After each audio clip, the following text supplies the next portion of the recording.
un tap al sensor de llum que tenim aquí, el LED s'encendrà. Quan tinguem 5 punts, el pinçador sonarà.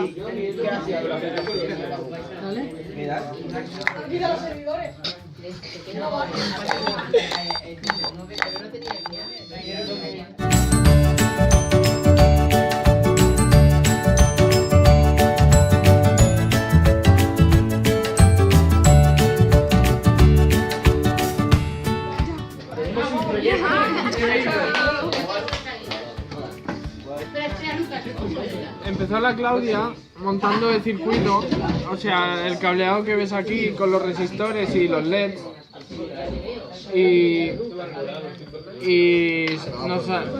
Se configuró la placa y montamos los TIL. Y luego pues ahora es un juego que... ¿Cómo funciona? El rojo es preparado, o sea, en guardia, y cuando suena el verde, o sea, cuando se enciende el verde, pues le das. Mira, toma, te he ganado.